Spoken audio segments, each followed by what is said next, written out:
છો guys? I hope કે બધા મજામાં છો. હું બી એકદમ મજામાં છું. તો જુઓ, હું આવી ગઈ છું શીતલ્સ બ્યુટી સલૂન. કેમ કે આજે આગલા બ્લોગમાં તમે જોયું જ હશે કે અમે લોકો એક સરપ્રાઈઝ ગયા હતા રૂમના ઘરે. તો આજે એમનો માંડવો છે. સો આઈ થિંક માંડવામાં તો મને નથી લાગતું કે અમે પહોંચીએ, બિકોઝ અત્યારે વાગી ગયા છે 10-9 વાગ્યાનો ટાઈમ હતો. એટલે હવે વિચારીએ છીએ કે ડાયરેક્ટ હલ્દીમાં જ જઈએ. સો હવે હલ્દી માટે રેડી થવા આવી છું. તો ચલો ગાઈસ, આજે તો બહુ એટલે બહુ જલસા કરવાના છે, ગાંડા જલસા કરવાના છે. હકીકતમાં છે ને આપણા બેસ્ટ ફ્રેન્ડના કે મેરેજ હોય ને તો આપણે વધારે મજા આવે. શું કહેવું તમારું?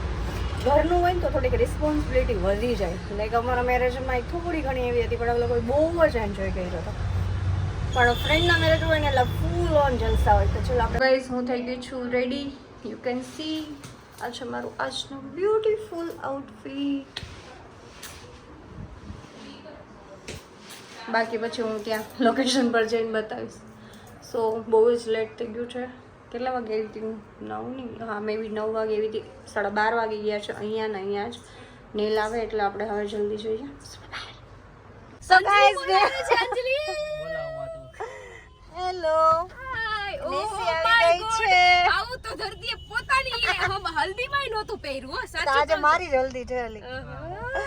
નીલે આવી ગયા છે. આ બધાય મોડા આવ્યા છે. હું એક જ ટાઈમ પર હતી.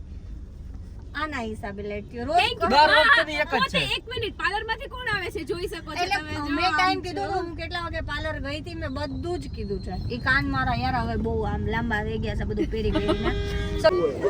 Hello, happy haldi, happy haldi. મારી હલ્દી છે. ઓહો, યોર વેડિંગ. Thank you. હાલો યાર, બહુ જ ભૂખ લાગી છે મિત્રો. તો ચલો પહેલા આપણે એમ તો કે અમે બહુ જ લેટ છીએ. આ નિશી હું નહીં. હાલો જલ્દી જમવા જાય. હાલો ગાઈસ, જલ્દી જમવા જાય. પછી ભાઈ બોટસ બધું પછી પહેલા ખાઈ લે. પહેલા પેટ પૂજ. બધે ખાઈ લ્યો. ખાવા આવે ખતર પડ નાખવાનું. અમે જમવા બેસી ગયા છે ને. જમવામાં સરસ મજાનું છે. મગ છે, દાળ છે, સલાડ છે, ઊંધિયું છે, પૂરી છે, રોટલી છે. આ શું કહેવાય ખબર નહીં, જોઈ લો. मेरे दो जीजू लेके आए हैं मेरे लिए प्लेट देखो. निशी ने जलसा છે. એક સાડી ને બે જીજુ. વાહ વાહ, આમ તો જો પણ ભરીને લઈવા. અહીંયા છે ને ગાઈઝ, નિશી હોસ્ટિંગ કરવાની તો નિશીને છે ને ઇમોજ મારી સાઈડ ને મન પટાવે છે. કે મારી સાઈડ ને જીજુ નહીં, નિશીને એવું કહે છે કે તું એવી ગેમ રમાડ છે કે આ બે છે ને હારવા ન જોઈએ. હા ને કામ પણ તું જ તારે છે ને માઇકમાં એવું કહેવાનું છે, બધાની સામે જ બોલજે કે પરણેલા છે આ બે. पचास बार बोल रहे हैं पढ़ने निकले वाले छात्रों को राजनीति से दूर रहना चाहिए. કઈ વાંધો નહીં, અત્યારે હાય કર ને, પછી તને ખબર જ છે શું કરવાનું છે. જઈમાં પછી લીંબુ સોડો પીવાની લિટરલીમાં બહુ મજા આવે છે. ઓલા બધાય છે ને લઈ લીધી છે સોડા.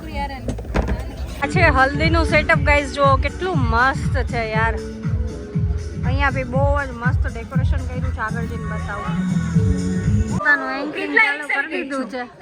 દેખાતી નથી બિચારી અંદર. કેટલા છે હાથી ચોકરશે ને એક્સાઇટેડ હોય ને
જીતો તો ચીટી સાચું और તમે જીતો તો ચીટી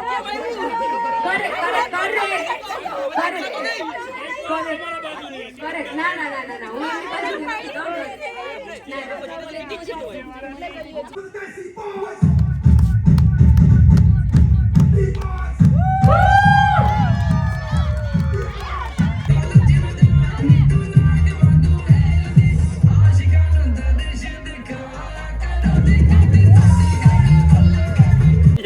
તો જો આ લોકોનું શૂટ પોતા મરાવે શૂટમાં ઓલું ખેંચવા વાળું વન્સ મોર હાલો સ્ટાર્ટ. મ્યુઝિક વગરનો ડાન્સ ચાલે છે હાલો ખેંચવા વાળું જોજો એક વખત ચલો 1 2 3 ગો ઓવર એક્ટિંગ કે 50 કાટ નો હોય આવા વ્લોગ નો હોય પછી હા એ પૌમાં નો પાડે આને કાંઈ ફોટોગ્રાફી હોય ઉપાડી નાખજે સ્વિમિંગ પુલમાં. ફોન ગાઈસ છે ને આ પાણીમાં નાખ્યો આને અને જીવ મારો જાય છે અલા કા નાખ્યો એટલે પાણીમાં નાખી દીધું મેં રેન્ડમલી ક્યારે પાણી ટીપા મારા ફોનમાં નહીં પડવા દીધા હોય બોસ અમે તો વોશ કરીએ અને અહીંયા જો ફોટોશૂટ ચાલુ છે એટલે જ પતાવી દીધું આમ તો જો ને કેટલો પલાળી નાખ્યો છે તો ગાઈઝ હલ્દી થઈ ગઈ છે પૂરી અરર આજે તડકો ગજબ ખાધો છે અમે લોકોએ જો તારા મેડમ અમારે ડ્રાઇવિંગ કરે છે ઓય મને હલ્દી કોને લગાવી એટલે તારે લગન થઈ જશે વેલા ઓય તડકો તો જો સ્કિન ઉપર આખું સો નીસી ને છે ને પેટમાં આમાં ક્યાંથી થાય ખુલે છે ઉભો રહ્યો ક્યાંથી ખુલે ક્યાંથી ખુલે જો જો કોઈલું આવું ના હાલે તમને ગાડી અકાઉન્ટ આવડે છે પણ ટેકી ખોલતા નથી આવડતી અમારે કે દિવસ કામ કરવાનું અમે ઘરવાળો રાખ્યો જ છે એવું લાગે નીસી ને પેટમાં છે ને આમ થાય છે ધારા સહી સલામત પહોંચાડશે કે ના ના મને ધારા ઉપર પૂરો વિશ્વાસ છે પણ મેં છે ને એને કીધું કે કાલે જ હું બેઠી હતી એટલે ધારા બહુ સારું એવું ડ્રાઇવિંગ કરે છે તો ચલો ગાઈઝ હવે આપણે જઈએ ને નીકળીએ એટલી ગરમીમાં કંટાળી ગયા છે ને મને તો ટીકી ને હાવ મૂંઝાઈ ગયું તો એ છે ને પોતાનું ગરબામાં પહેરવાનું આઉટફિટ લેવા ગયા હતા જો ગાંડા કાઢાઈ ઓવર એક્ટિંગની દુકાન હવે બહુ જ ભૂખ લાગી છે એટલે જોઈએ છે શું ખાવું છે નીલ ને એ લોકોએ કીધું છે કે અમે લોકો અહીંયા આવીએ છીએ એટલે જોઈએ હવે શું કરીએ છીએ તડકો એવો લાગી ગયો ને બહુ માથું દુખે છે ઓલા લોકો આવે છે અહીંયા પછી કંઈક ડિસાઈડ કરીએ ભૂંગળા બટેટા હું કન્ફ્યુઝ હતી કે સારા આવે કે નહીં સારા આવે એટલા માટે આવી ગયું તમારું બેનું આઉટફિટ આ રે છે ઓલા લોકો નથી લીધું મને બ્લાઉઝ નો ગમ્યું ઓલો લો હવે હવે કાઈ પણ બીજા ચોલી જોઈ લે મને નિશીએ સ્પોન્સર કર્યું છે sponsor by Nishi sponsor by Nishi તો અમે પહોંચી ગયા છે ધીમલના ઘરે ને બહુ જ ભૂખ લાગી હતી જો મસ્ત મજાના બ્રેડ પકોડા ઘૂઘરા બધાય ફ્રેશ થઈ ગયા છે નિશીને કેનો ફટાફટ બે વાટકા લઈ આવે જલ્દી કે ચલો ગાઈસ પકોડા ખાવા શું કરસ નિશી તું આ બ્રશ. બ્રશ કરે ગમે એટલો કરે મેકઅપ નો ઠઠારો ખટારો ઈ ખટારો. अबे पढ़ाई लिखाई में ध्यान लगाओ IAS बनो और देश को संभालो તું શું કરે છે ઇસ્ત્રી વાહ આયરન. છોકરો કેવો ડાયો છે જો તારા ડિસ્ટર્બ એ નથી કરતો તને આવડે મેકઅપ હા થોડોક તે બ્લેક આઉટફિટ પહેરવાનું એમ ને કરો કરો છે ને ગાઈસ નસીબ જ ખરાબ છે પાર્લરમાં રેડી થવા આવ્યા ગરબા માટે લાઈટ જતી રહી આ જો આ રેડી થઈને અને હું એક જ આમ છું લાઈટ વહી ગઈ ખબર નહીં લાઈટ ક્યારે આવશે મારા વળતો છું આમ તો આપણે કેવા લાગે ભાઈ સારા મસ્ત છે મંજુલિકા લાગી આમાં ચાલ ને અરે હે ને તો હવે જલ્દી લાઈટ આવે કેમ કે મોડું થઈ ગયું છે મોડું તો અમારે થતું જ રહી છે પણ આજ થોડું વધારે મોડું થઈ જશે લાઈટ નહીં આવે તો આજે હકીકતમાં મોડું થઈ જવાનું છે સો ભગવાનને પ્રે કરીએ કે લાઈટ જલ્દી આવી જાય આવશે આવશે સો ફાઇનલી ગાઈઝ અમે લોકો પહોંચી ગયા છે ડેસ્ટિનેશન ઉપર અને આજનો અમને અમારો બધું ગમે બહુ જ લેટ છીએ પણ કઈ વાંધો નહીં અહીંયા બધું હજી કઈ ઠેકાણા છે નહીં જમવાનું just start કરશું એટલે અમે પહેલા જમશું અને જો આજનો અમારો outfit. પહેલા હું ધારાનો બતાવું ધારા હા ધરતી મેડમ ને જોઈ લેજો અમારી પ્રિન્સેસ આજે તો પ્રિન્સેસ જેવી લાગે છે ચાલો બેસી ગયા છે મારી જોડે જમવા જો આજનો નીલનો આવે પ્લેટ છે અને બેઠા નો કહેવાય. ઉભી બા ચલો ને બસ ઇટ્સ ઓકે અને આ ધીમલ એ બે ટ્વિનિંગ કર્યું છે બ્લેક અમે બંને કોન્ટ્રાક્ટ કર્યું છે. ઇવેન્ટ સ્ટાર્ટ થઈ ગઈ છે પણ અમારે તો જમવાનું ચાલે છે આજે, એટલે હજી તો શૂટ ચાલે છે અમારા બધાયના. ફાઇનલી અમે મેન કોર્સ ઉપર આવી ગયા છે. ઘણું બધું છે, બોલતા મને બહુ આળસ આવે. એઝ ઓલવેઝ બધાય તૂટી પડ્યા છે. અને આ પિઝા છે કંઈક અલગ જ છે. અહીંયા ઇવેન્ટ સ્ટાર્ટ થઈ ગઈ છે. આપણે પહેલા ફોકસ જમવા ઉપર રાખ્યું છે, તો પહેલા જમી લઈએ. ચલો ગાઈસ.